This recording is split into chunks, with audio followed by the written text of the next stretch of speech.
जैसे ही उसने टारगेट देखा, आर्थर अपने हथियारों के साथ सीधे समुद्र में कूद गया। वह यॉट के नीचे पहुंचा और 2 सक्शन डिवाइस की मदद से सफलतापूर्वक जहाज पर चढ़ गया। इसके बाद उसने साइलेंसर वाली पिस्तौल से डेक पर मौजूद लोगों को साफ करना शुरू कर दिया। जब से जियाओया को अगवा किया गया था, आर्थर लगातार ओमा के इशारों पर चलने को मजबूर था और अंदर ही अंदर गुस्से से भरा हुआ था। अब यह सब गुंडे उसके गुस्से का निशाना बन गए। ओमा को जब कुछ आहट मिली तो उसने जियाओया को दूसरी जगह ट्रांसफर करने की तैयारी शुरू कर दी। तभी आर्थर वहां पहुंच गया। वह तेजी से डेक पर आया और हेलीकॉप्टर को खत्म करने की कोशिश करने लगा, लेकिन उसे पता नहीं था कि यह सब ओमा का जाल था। अचानक 10 बंदूकों ने उसे घेर लिया। हालांकि उसने ग्रेनेड फेंककर कई लोगों को उड़ा दिया, लेकिन दुश्मन बहुत ज्यादा थे। जैसे ही वह खड़ा हुआ, पीछे से उस पर हमला हो गया। ओमा ने उसे चेतावनी दी कि अगर उसने फिर कोई चालाकी की, तो वह जियाओया को तुरंत खत्म कर देगा। चालाकी उल्टी पड़ने से आर्थर और भी गुस्से में आ गया, लेकिन उसके पास कोई विकल्प नहीं था। उसे फिर से इन बदकिस्मत लोगों पर गुस्सा निकालना पड़ा। कुछ ही देर में उसने उन्हें बुरी तरह पीट दिया और फिर समुद्र में कूद गया। उसने जहाज के नीचे छिपे हुए अपने तैयार किए गए प्रोपल्शन डिवाइस से वहां से भाग निकला। वापस आकर उसने तीसरे टारगेट को खत्म करने की योजना बनानी शुरू की। यह लाओ बाई और भी खतरनाक था। उसने पहाड़ की ढलान पर सैकड़ों अरब खर्च करके एक सैन्य किला बना रखा था। उसमें दुनिया की सबसे आधुनिक सुरक्षा व्यवस्था थी। पहाड़ के नीचे एक बड़ा पनडुब्बी बेस भी छुपा हुआ था। वहां घुसना लगभग नामुमकिन था, लेकिन इतनी भारी सुरक्षा के बावजूद आर्थर ने एक खामी ढूंढ ली।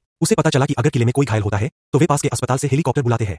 यह आर्थर के वह एक स्नाइपर राइफल लेकर अस्पताल के हेलीकॉप्टर लैंडिंग एरिया में पहुंच गया। उसने किले के ऊपर गार्ड को घायल कर दिया। जल्द ही अस्पताल को रेस्क्यू कॉल आ गई। आर्थर पहले से ही हेलीकॉप्टर में छिप गया था। जैसे ही हेलीकॉप्टर उतरा, वह चुपचाप अंदर घुस गया और अंदर पहुंचते ही उसने जैमर से सीसीटीवी सिस्टम को खराब कर दिया। अफरातफरी का फायदा उठाकर वह अंदर हॉल में पहुंचा और कुछ गार्ड्स को खत्म कर दिया। इसके बाद वह वेंटिलेशन डक्ट में छिप गया। अलार्म सुनकर लाओ बाई लिफ्ट से बचने के लिए भागा और सेफ रूम की ओर गया, लेकिन उसे नहीं पता था कि आर्थर पहले से ही डक्ट में उसका इंतजार कर रहा था। उसने सीधे एक M26 ग्रेनेड फेंक दिया। लाओ बाई को खतरे का एहसास हुआ और उसके आदमी दरवाजा खोलकर उसे अंदर ले गए और वह सेफ रूम में पहुंच गया। लेकिन जैसे ही उसने दरवाजा लॉक किया और पीछे मुड़ा, उसने देखा कि आर्थर पहले से ही उस पर बंदूक ताने खड़ा है।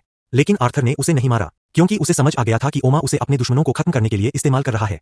अगर लाओ बाई मर गया, तो उसकी कोई वैल्यू नहीं रहेगी और ओमा जियाओया को भी मार देगा। इसलिए उसने एक और तरीका सोच लिया।